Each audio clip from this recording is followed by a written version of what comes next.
வந்துட்டாங்க பிரதர். உங்களுக்கு என்ன வேணும்? பாவிகளாய உங்களை ரட்சிக்க நாங்கள் வந்துள்ளோம். எம்மாடி, இங்க தோசை இருக்கு, இட்லி இருக்கு, வடை இருக்கு, பூரி இருக்கு, பொங்கல் இருக்கு, மத்தியானம் சோறு இருக்கு, சிக்கன் மட்டன் கூட இருக்கு. உங்களுக்கு என்ன வேணும்? எதுவும் வேண்டாம் பிரதர். அப்ப எதுக்கு வந்திய? நீங்க மனம் திரும்பணும் பிரதர். மனம் திரும்பணும்னா மதம் மாறணும். நாங்க எதுக்கு ஐயா மதம் மாறணும்? பரலோக ராஜ்யம் சமீபத்தில் இருக்கிறது பிரதர். சமீபத்துலன்னா எத்தனை கிலோமீட்டர் தூரத்துல இருக்கு? நீங்கெல்லாம் சாத்தான் பிடியில இருக்கீங்க. எம்மாடி, இந்த மாதிரி நாங்க கும்பிடுற சாமி எல்லாம் சாத்தான்னு சொல்றீங்கள, தப்பு இல்லையா சார்? அதுதான் பிரதர் உண்மை. எது சாத்தான், யாரு ஆவியா அலையிறா, இதெல்லாம் அப்புறமா வச்சுக்கலாம். இது என்னோட கடை. ஏன் அனுமதி இல்லாம வந்து எங்க மதத்தையே இழிவுபடுத்தி பேசுறீங்களே, இது சரியா? இதுக்கு பேரு தான் கொழுப்புங்கிறது. மத்தவங்க மத உணர்வை புண்படுத்த கூடாது, அவமதிக்க கூடாதுன்னு சட்டம் இருக்கு, தெரியுமா உனக்கு? நாங்க இந்துக்காரங்கன்னு தெரிஞ்சே எங்க கிட்ட வந்து உங்க மத நோட்டீஸ நீட்டுறது தப்பு இல்லையா? தப்பே கிடையாது பிரதர். நாங்க உங்களுக்கு உதவி செய்ய வந்திருக்கோம் பிரதர். பாவிகளாகிய உங்களை விடுவிக்க வந்திருக்கோம் பிரதர். உங்க மதத்தை சேர்ந்தவங்க கிட்ட இந்த நோட்டீஸ கொண்டு போய் கொடுக்க வேண்டியதானே? எங்க கிட்ட எதுக்கு கொடுக்குறீங்க? இயேசுவை ஏற்றுக்கொண்டவர்கள், ஏற்கனவே ரட்சிக்கப்பட்டவர்கள், அவர்களுக்கு இந்த நோட்டீஸ் தேவையில்லை பிரதர். அப்படின்னா பைபிள்ல இருந்து எது கேட்டாலும் உங்களுக்கு தெரியும், அப்படிதானே? Yes, of course brother. சரி, புதிய ஏற்பாடு மத்தேயு 23வது அதிகாரம் 15வது வசனத்தை எடுங்க. எங்க இருக்கு? மத்தேயு புதிய ஏற்பாடு, புதிய ஏற்பாடு, புதிய ஏற்பாடு. என்ன பிரதர், புதிய ஏற்பாடுல உள்ள வசனத்துக்கு பழைய ஏற்பாடுல போய் தேடிட்டு இருக்கிய? பழைய ஏற்பாடு, பழைய ஏற்பாடு என்கிட்ட கொடுங்க. மத்தேயு இங்க இருக்கு, நான் எடுத்து தரேன். புடிங்க, இந்த இருக்கு, படிங்க. பைபிளை கூட வாசிக்க தெரியலையா? காஞ்சிராதா, ஒரு கொத்து புரட்டா. இப்ப அதத்தான் போட போறான். நான் வசனத்தை சொல்லுதேன், அது சரியா இருக்கானியாவது பாருங்க. மாயக்காரர்களாகிய வேத பாதகரே, பரிசேயரே, உங்களுக்கு ஐயோ!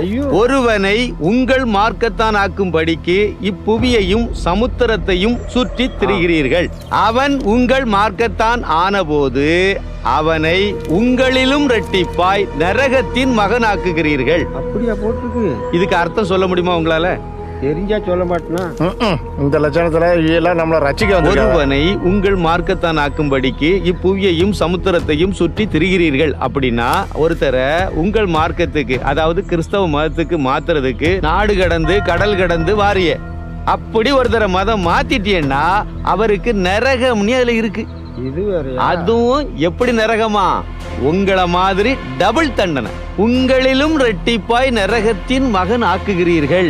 அப்படித்தான் இதுல சொல்லியிருக்கு. அப்படியா சொல்லியிருக்கு? உங்களுக்கு நரகத்துல எவ்வளவு தண்டனை கிடைக்குவோ அதே மாதிரி டபுள் தண்டனை எங்களுக்கு கிடைக்கும்னு சொல்லியிருக்கு. நீங்க எவ்வளவு பாவ மூட்டையே சுமந்துட்டு வந்திருக்கீங்களோ, எதுக்கு இந்த மாதிரி படியேறி வந்து அண்ணாமலை ஏணி இருக்கக்கூடிய என்ன மதம் மாத்தணும்னு நினைக்கிறிய, துடிக்கிறிய? அதான் கேக்குறாவுல சொல்றது. இது யாரு? சரிக்குள்ளே நம்மளெல்லாம் நரகத்துக்கு கூட்டு போக வந்திருக்கு. ராஞ்சநாதா, அவ்வளவு இடம் பிடிச்ச கெட்டி வை. நான் இப்ப போலீஸுக்கு போன் போடுறேன். ஏய், எங்க ஓட பாக்கா? அங்கேயே நில்லு, ஒரு அடி நகரக்கூடாது. சார், எனக்கு எதுவும் தெரியாது சார். என்ன போலீஸ்ல புடிச்சு கொடுத்துறாதீங்க சார். ஏய், உன் பேர் என்ன? முருகன் சார். முருகனா? 200 ரூபாய் சம்பளம் தரேன்னு கூப்பிட்டாவ, அதான் வந்தேன். நீங்களும் 200 ரூபீஸ் தானா? அண்ணா, எங்களை ஒன்றும் பண்ணிடாதீங்கண்ணா, விட்டுருங்க. எந்த ஊரு? 4 மாவடி. ஆத்தாடி, 4 மாவடியா? ஏமா, உன் பேர் என்ன? வள்ளி. அண்ணாச்சி, எல்லாம் இந்து பைய உள்ளியெல்லாம் இருக்கு. கேஸ் பெருசா இருக்கும் போலுக்க. எஸ்பிக்கு போன் பண்றேன். சார் வேண்டாம் சார், விட்டுருங்க சார். நான் இனி இந்த பக்கமே தலை வச்சு படுக்க மாட்டேன். அப்போ நாளை வேற ஊர் போறீங்களா? என்னாச்சு, இது சரிப்பட்டு வராது. நீரு இந்து தானே, பணம் கொடுத்தா என்ன வேணாலும் செய்வீரா? எங்க தாராங்க? பிதாவே, இவர்கள் செய்வது என்னவென்று தெரியாமல் செய்து விட்டார்கள், மன்னித்து விடும். இனிமே எங்கேயாவது பார்த்தேன் தொலைச்சு விடுவேன், தொலைச்சு. ஏசப்பா உங்களை மன்னிச்சாரா இல்லையோ? அண்ணாச்சி உங்களை மன்னிச்சு விட்டுருக்காவ. ஓடி போயிருங்க, போ போ, கிளம்பு. நமக்கு தேவையில்ல. ஏய், பைபிள் எடுத்துட்டு போங்களே. எங்களுக்கு பைபிள் தேவையில்லையா. நாங்க உங்க மனசை மாத்த வந்தோம், நீங்க எங்க மனசை மாத்திட்டீங்க.